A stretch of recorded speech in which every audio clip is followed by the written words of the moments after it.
Hi friends, welcome to my YouTube channel Einstein Baba. तो जैसा कि हम लोग फ्लूइड मैकेनिक्स पढ़ रहे थे, तो फ्लूइड मैकेनिक्स में आज का टॉपिक है प्रिंसिपल ऑफ हाइड्रोस्टैटिक इक्विलिब्रियम। ठीक है, ये क्या प्रिंसिपल होता है, इसका मैथमेटिकल फार्मूला क्या होता है, ये सारी चीज़ें देखेंगे और इसके प्रिंसिपल का मतलब क्या है, ये सारी चीज़ें हम लोग इसमें कवर करेंगे। ठीक है, बस आप लोग वीडियो पूरा लास्ट तक देखिए, आप लोगों का पूरा कॉन्सेप्ट क्लियर हो जाएगा। ठीक है, और एक चीज़ और इसके साथ ही कि काफ़ी लोगों के दिमाग में ये रहता है कि किसी तरीके से हम एग्ज़ाम पास कर जाएं, जो ब्रांच सब्जेक्ट होते हैं टफ़ होते हैं, ऐसा कुछ नहीं है। मैं इतना अच्छे तरीके से बताऊंगा कि आप लोगों का कॉन्सेप्ट भी क्लियर हो जाएगा, आप लोग एग्ज़ाम भी पास हो जाएंगे, उसके साथ साथ नॉलेज भी होगा। ठीक है, बस आप लोग पूरा वीडियो देखते जाइएगा।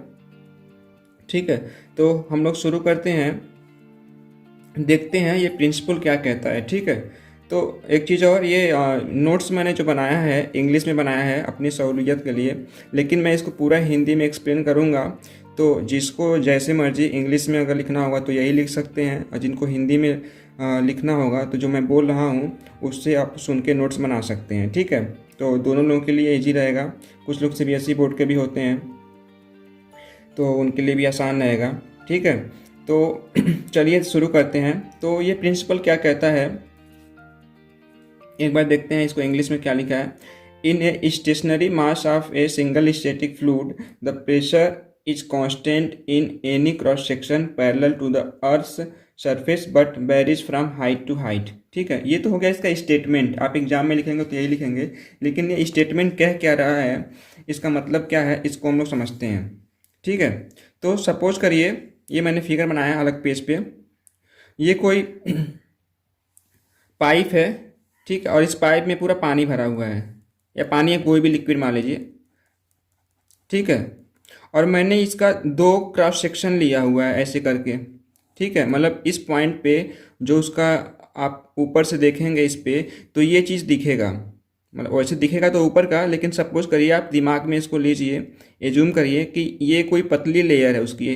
ठीक है, इस तरीके से हम क्या किए हैं, उसको एक लेयर मान रहे हैं। ठीक है, तो जो ये एक लेयर जो हम एज्यूम किए हैं ए और ए डैश, ठीक है, और ये मान लीजिए बी और ये बी डैश एज्यूम किए हुए हैं, तो जो ये पूरा सरफेस है, ये कह रहा है कि ये पूरे सरफेस पे, चाहे इस पॉइंट पे हो, चाहे इस पॉइंट पे हो, चाहे इस पॉइंट पे हो, चाहे इस पॉइंट पे हो, चाहे इस पॉइंट पे हो, जो प्रेशर काम करेगा वो सब समान होगा। ऐसा नहीं है कि जो इस पॉइंट पे है प्रेशर कुछ और होगा, इस पॉइंट पे प्रेशर कुछ और होगा, इस पॉइंट पे प्रेशर कुछ और होगा। पूरे मतलब इस पूरे क्रॉस सेक्शन में जो प्रेशर होगा वो एक समान होगा। ठीक है, इसी तरीके से ये भी एक क्रॉस सेक्शन मैंने लिया हुआ है बी बी डैश, तो यहाँ भी इस पूरे क्रॉस सेक्शन में पूरे जो कहते हैं अनुप्रस्थ काट का क्षेत्रफल, तो उसमें ये जो है अलग अलग पॉइंट जितने हैं हम लोग इनफाइनाइट पॉइंट एज्यूम कर सकते हैं। तो इस सारे पॉइंट पे प्रेशर पी होगा। ठीक है, अगर यहाँ पे प्रेशर पी लग रहा है इस पॉइंट पे, तो प्रेशर पी यहाँ भी होगा, यहाँ भी होगा, यहाँ भी होगा।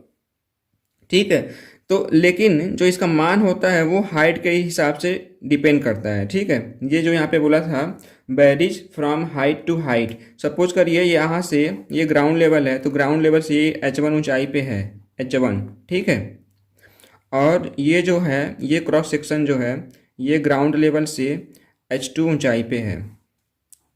ठीक है, तो यहाँ पे जो प्रेशर होगा वो कुछ और प्रेशर होगा, मान लीजिए P1 प्रेशर होगा। ठीक है, और यहाँ पे जो प्रेशर होगा वो P2 होगा। ठीक है, तो ये कह रहा है कि जो P1 और P2 होंगे वो अलग अलग होंगे, एक ही नहीं होंगे, और वो डिपेंड करेगा कि ये इस ग्राउंड से इस जो क्रॉस सेक्शन है इसकी कितनी हाइट है, उस पर डिपेंड करेगा कि ये P2 का मान कितना है, और इस ग्राउंड लेवल से इस क्रॉस सेक्शन का जो हाइट है मतलब H1, इस पे डिपेंड करेगा कि ये P1 का मान कितना है। ठीक है, तो यही कह रहा है कि जो प्रेशर है वो हाइट टू हाइट वेरी करता है। ठीक है, तो ये चीज़ पूरा समझ में आ गया होगा। आप लोग स्टेटमेंट एग्जाम में लिख लीजिएगा, 2 लाइन का है, बस आप लोगों को याद हो जाएगा, कई बार लिखेंगे तो याद हो जाएगा। ठीक है, तो अब इसका ये तो हो गया स्टेटमेंट और उसका एक्सप्लेनेशन। ठीक है, अब देखते हैं इसका जो फार्मूला है, इसको मैथमेटिकल फॉर्म में हम लोग कैसे प्रूव करेंगे कि ये केवल हाइट पे ही डिपेंड कर रहा है, उसके क्रॉस सेक्शनल एरिया पे डिपेंड नहीं कर रहा है। ठीक है, ठीक है, तो चलिए फिर देखते हैं। तो हम एज्यूम किए हुए हैं, माना है कि कुछ इस शेप का कोई हमारे पास फ्लूइड कॉलम है, लिक्विड कॉलम है, कुछ इस शेप का है। देख रहे हैं कैसे बना हुआ है। यहाँ पे आप लोग बना लेंगे, फिगर 2-3 बार बनाएंगे तो प्रैक्टिस हो जाएगा, नहीं तो एग्जाम में आप लोग जल्दी बना नहीं पाएंगे, टाइम कम रहता है। तो कुछ इस तरीके का मैंने इस शेप में एक फ्लूइड या लिक्विड कॉलम एज्यूम किया हुआ है, ठीक है।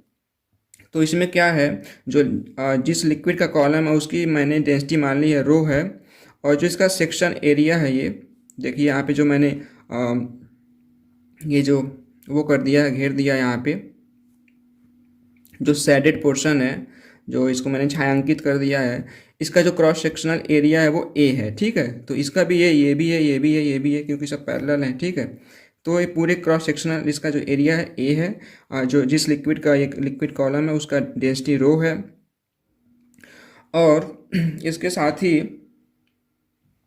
ये मानते हैं कि कोई एच ऊंचाई पे कोई एक लेयर है, ठीक है। यहाँ पे एक लेयर मैंने एज्यूम किया हुआ है, ये वाला जो लेयर है या क्रॉस सेक्शनल एरिया, इस क्रॉस सेक्शनल एरिया की जो ऊंचाई है वो h है, ठीक है।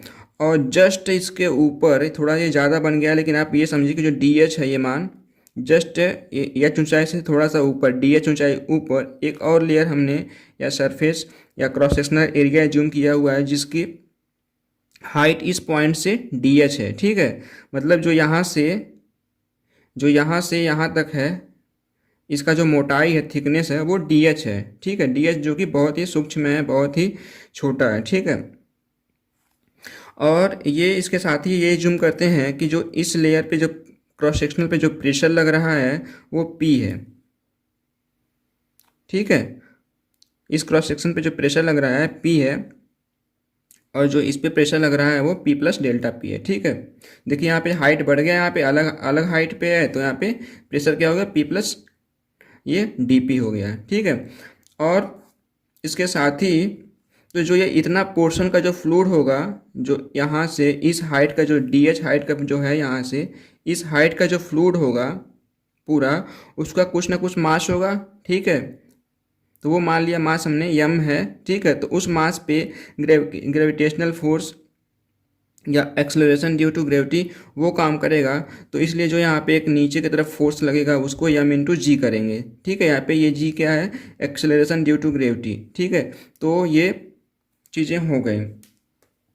तो चूंकि जो ये वाला छोटा जो पोर्शन हमने छोटा वॉल्यूम लिया हुआ है इस लिक्विड कॉलम का, जिसकी ऊंचाई dh है, तो चूंकि ये इक्विलिब्रियम में है, तो इस पे जो भी फोर्स काम कर रहे हैं उनका जो रिजल्टेंट होगा, उसका जो परिणामी होगा, उसका मान 0 होना चाहिए, ठीक है। तभी ये इक्विलिब्रियम में होगा।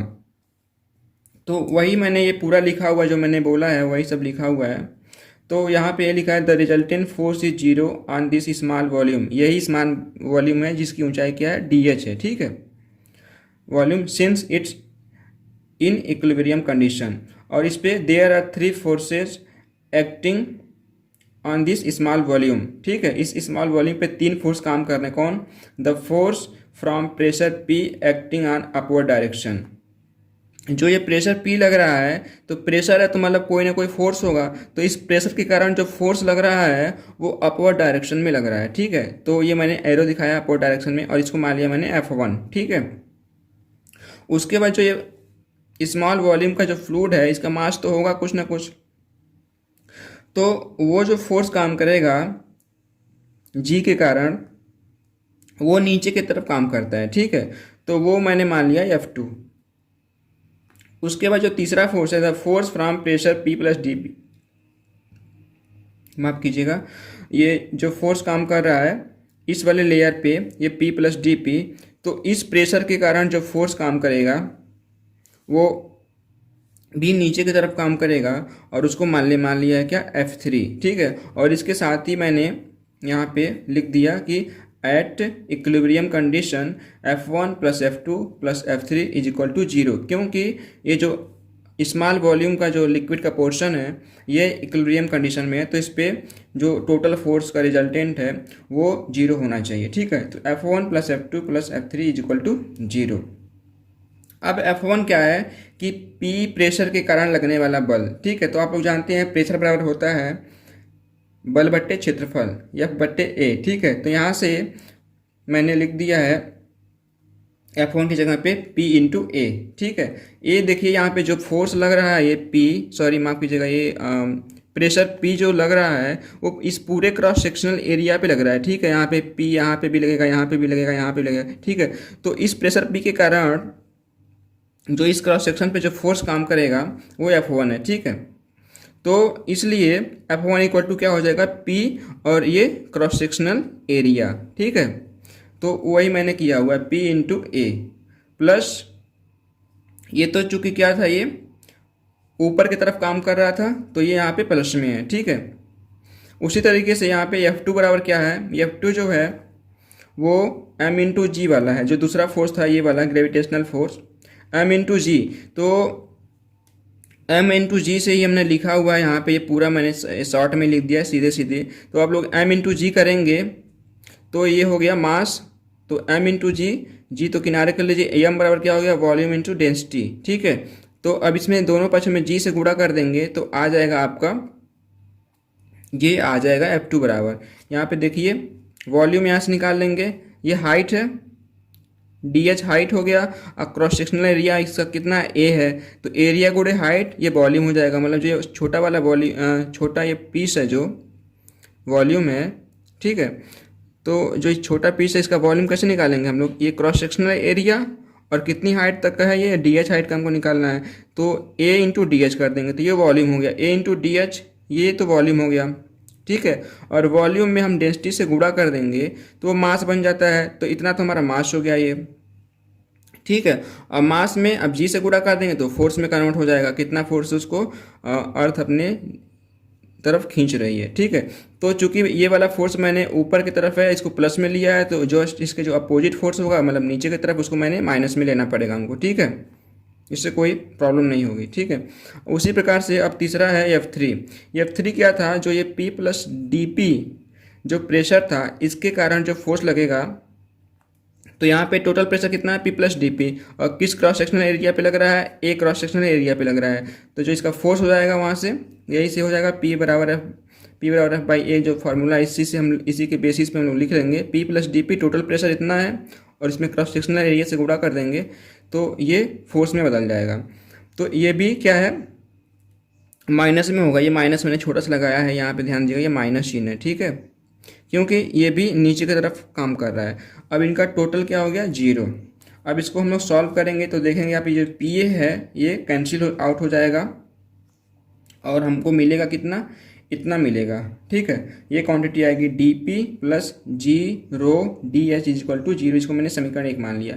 अब क्या करेंगे हम लोग, इसको इंटीग्रेट करेंगे, इसका हम लोग इंटीग्रेशन करेंगे, समाकलन करेंगे किस पे, पॉइंट ए और पॉइंट बी के बीच में। तो पॉइंट ए क्या है, ये वाला पॉइंट जो है, ये जो मैंने लिया है पॉइंट, जो इस पॉइंट पे जो क्रॉस सेक्शनल एरिया है इसको मैंने मान लिया है ए पॉइंट, और ये जो ग्राउंड लेवल से हाइट है, ठीक है, ये ग्राउंड लेवल मान सकते हैं आप लोग, ठीक है, ये ग्राउंड लेवल है और इस ग्राउंड लेवल पे ये लिक्विड कॉलम है। तो इस ग्राउंड लेवल से जो पॉइंट ए है इसकी ऊंचाई एच ए है, और इसी ग्राउंड लेवल से ये पॉइंट बी है और इसकी हाइट क्या है, एच बी है, ठीक है।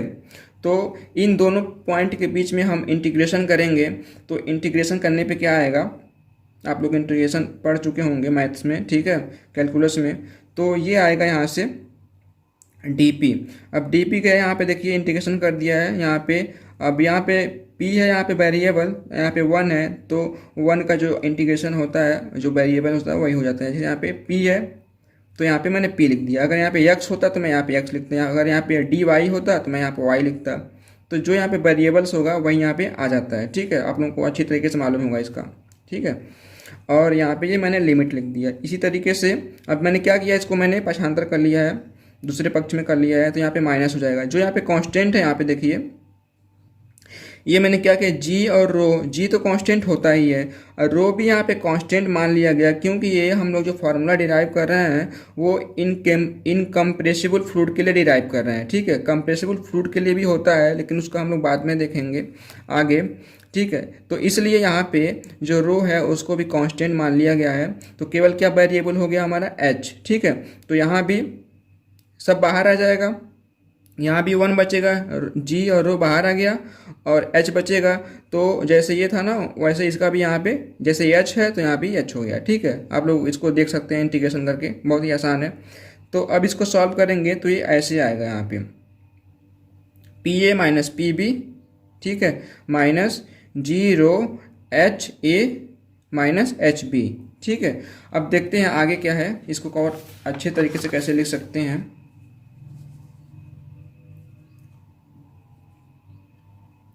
ये है यहाँ पे। ठीक है, अब उसी को हमने यहाँ पे थोड़ा और अच्छे तरीके से लिख दिया यहाँ पे पी बी माइनस पी ए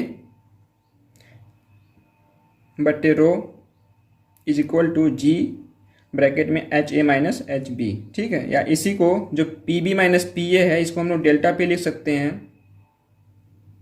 ठीक है, और रो ये जो है हमने उधर कर दिया तो रो जी हो गया और H A minus H B को मैंने एच मान लिया। ठीक है, H A minus H B तो ये कोई हाइट ही होगी तो उसको मैंने एच मान लिया। तो यहाँ से लिखते हैं delta P is equal to क्या हो गया रो जी एच। इस प्रकार देख रहे हैं कि जो प्रेशर है डेल्टा पी प्रेशर ही है या चेंज इन प्रेशर का या प्रेशर का ही है। तो इस तरीके से हम देखते हैं कि जो प्रेशर है वो एक हाइट के रूप में आ गया, जो उसका फॉर्मूला आ रहा है एक ऊंचाई के रूप में आ रहा है, हाइट के रूप में आ रहा है, क्योंकि यहाँ पे रो भी कांस्टेंट है जी भी कांस्टेंट है। तो अगर इसको हम लोग देखेंगे तो यहाँ से डेल्टा पी जो होगा वो डेल्टा पी होगा जो एच के प्रोपोर्शनल होगा, क्योंकि ये अगर कांस्टेंट हटाते हैं तो प्रोपोर्शनलिटी लगाएंगे। ठीक है, तो यहाँ पे डेल्टा पी जो है प्रोपोर्शनल होगा एच के, मतलब जितनी हाइट होगी उतना ही डेल्टा पी होगा या जितना ही डेल्टा पी होगा उतना ही एच होगा। ठीक है, तो इसी इक्वेशन को हम लोग बोलते हैं क्या, this equation expresses mathematically the condition of hydrostatic equilibrium.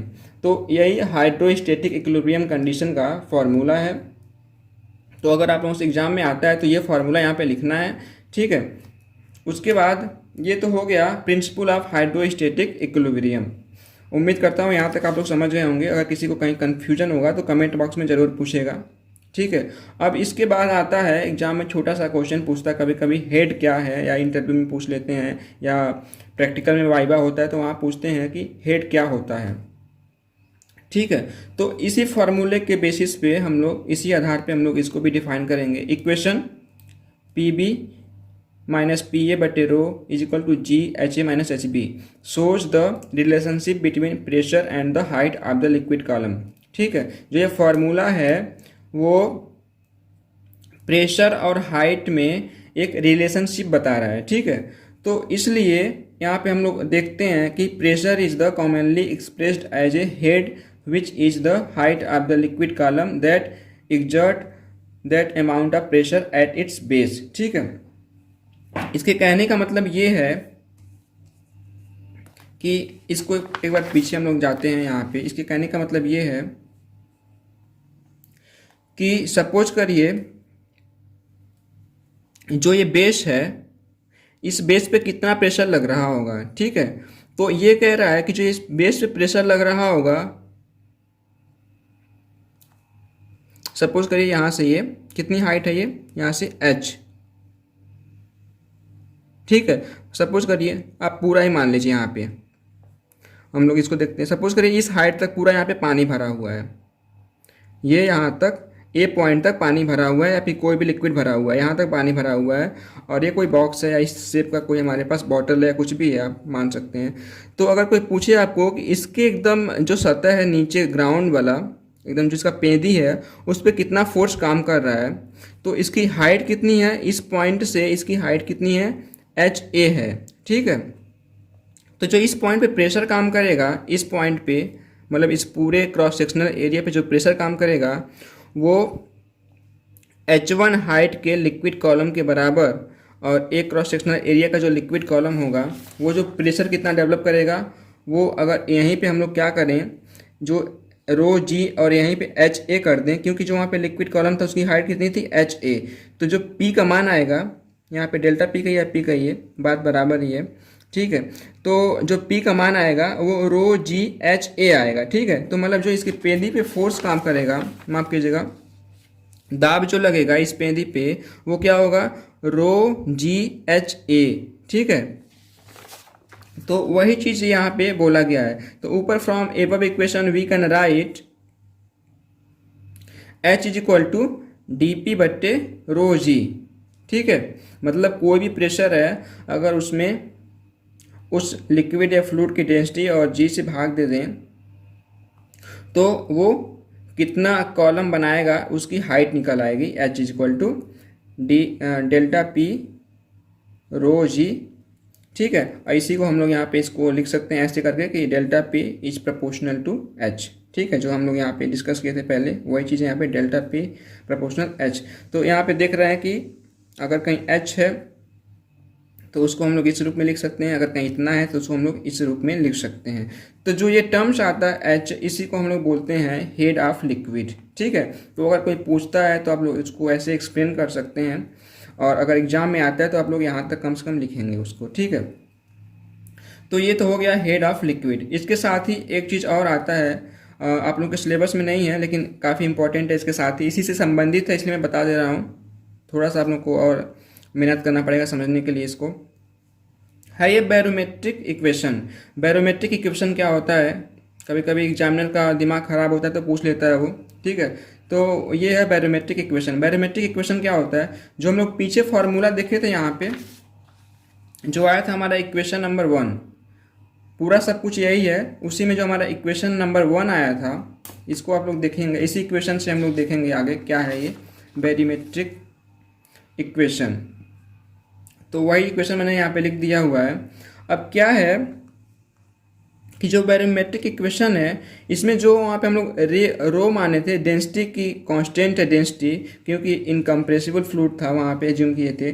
तो यहाँ पे हम माने कि रो की वैल्यू चेंज हो रही है, मतलब कि डेंसिटी चेंज हो रही है फ्लूइड की हाइट टू हाइट। ठीक है, हाइट पे डिपेंड कर रही है या टेम्परेचर पे डिपेंड कर रही है। ठीक है, ये सारे पैरामीटर हैं। तो उस पे यहाँ पे तो इसलिए यहाँ पे इसको हम लोग देखेंगे कि कंप्रेसिबल फ्लूइड के लिए हम लोग वही चीज़ वही फार्मूला हम लोग डिराइव करेंगे, लेकिन क्या करेंगे कंप्रेसिबल फ्लूइड के लिए डिराइव करेंगे। ठीक है, तो वहाँ पे जो इक्वेशन था डीपी हमने यहाँ डीपी लिख दिया और जी रो डी एच है बराबर इक्वल टू 0। तो जी तो ऐसे ही है, यहाँ पे रो को हम लोग क्या लिख सकते हैं, घनत्व तो बराबर या डेंसिटी बराबर क्या होता है एम बट्टे भी, द्रव्यमान बट्टे आयतन, डी एच बराबर 0। ठीक है, यहाँ पे मैंने लिख दिया है rho equal to M by we.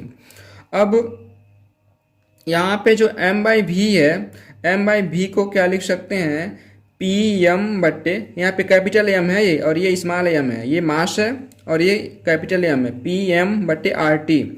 जो पी बी बराबर एन आर टी का जो फॉर्मूला होता है वहाँ पे आप पी बी बराबर एन आर टी और एन क्या है नंबर ऑफ मोल्स। तो नंबर ऑफ मोल्स को क्या लिख सकते हैं यहाँ पे मास बटे मॉलिक्यूलर वेट। ठीक है, जिस किसी भी गैस का हो या फ्लूइड का हो तो उसका मास कितना है और उसके मॉलिक्यूलर वेट से डिवाइड कर देंगे तो नंबर ऑफ मोल्स निकल आता है। तो यहाँ से हम अगर पक्षांतर करेंगे इन दोनों को तो यहाँ से मैंने ये निकाल लिया यहाँ से, और ये यम और ये भी मैंने इधर कर दिया है।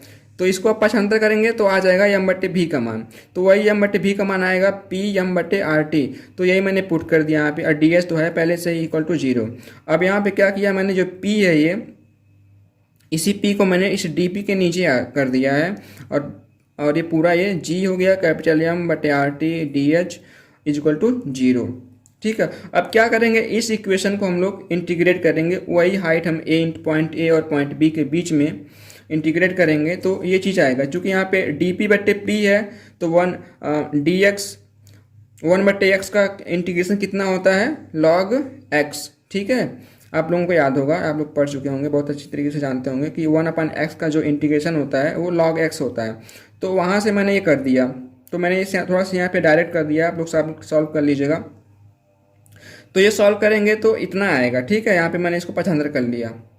अब क्या है, हमको पी बी बट्टे पी ई का मान निकालना है। तो पी बी बट्टे पी ए जो है यहाँ पे करेंगे, तो चूँकि यहाँ पे एल एन है, मतलब यहाँ पे जो लॉग का है उसका जो बेस है वो ई है। ठीक है, लॉग का जो बेस है वो ई है, तो इसको वहाँ से हम अगर हम पी बी बट्टे पी ए का जो मान निकालेंगे तो वो आएगा E to the power minus G M बटे R T into D H. ठीक है, अगर किसी को कन्फ्यूजन होगा तो मैं बता दे रहा हूँ। यहाँ पे सपोज करिए यहाँ पे 2 पे 3 है और इक्वल टू 8 होता है। ठीक है, अगर इसको लॉग के रूप में लिखे तो कितना लिखेंगे हम लोग log 2। ठीक है, जो ये बेस होता है बेस लॉग का हो गया, और ये 8 है, यहाँ पे 8 हो गया और बराबर 3। ठीक है, तो यही चीज़ मैंने सेम वहाँ पे किया है। एल एन मतलब वहाँ पे नेचुरल लॉग है तो बेस ई होगा। तो इसको अगर हम फिर से चेंज करेंगे तो क्या होगा, 2 के पावर जो यहाँ पे है वो 2 के पावर चला जाता है, 3 बराबर 8। तो सेम चीज़ मैंने वैसे यहाँ पे किया हुआ है, ठीक है। यहाँ पे देखिए ln e है तो e के पावर मैंने क्या कर दिया, इतने को कर दिया, जैसे यहाँ पे 2 के पावर पे इतने को कर दिया था, ठीक है। तो सेम ऐसे यहाँ पे समझ सकते हैं, तो e के पावर पे मैंने यहाँ पे कर दिया। तो जो ये इक्वेशन होता है इसी को कहते हैं कि barometric equation. This equation is known as barometric equation. तो अगर आप लोगों से एग्जाम में कहीं भूला भटका पूछ दे तो ये इक्वेशन डिराइव करेंगे, और जो ये पूरा एक्सप्लेनेशन है ये भी आप लोगों को लिखना पड़ेगा यहाँ से, ठीक है, क्योंकि उसके बिना तो ये इक्वेशन आएगा नहीं, समीकरण 1। तो इसलिए आपको ये भी दोनों के लिए ये चीज़ें पूरी सेम रहेंगी। बस वहाँ पे क्या है, डिफरेंस क्या है कि एक जगह हम लोग कंप्रेसिबल फ्लूइड मानना है और एक जगह इनकम्प्रेसिबल फ्लूइड मानना है। तो दोस्तों उम्मीद करता हूँ ये वीडियो आप लोगों को समझ में आया होगा, कोई भी चीज़ें मैंने छोड़ा नहीं है। तो अगर इसके बाद भी किसी को कहीं कन्फ्यूजन हो तो कमेंट बॉक्स में बताएगा। और इसके साथ ही दोस्त अगर वीडियो पसंद आया होगा तो यार प्लीज़ सब्सक्राइब कर लेना, ठीक है, थोड़ा मोटिवेशन मिलेगा मुझे भी। तो फिर मिलते हैं अगले वीडियो में। थैंक यू, धन्यवाद।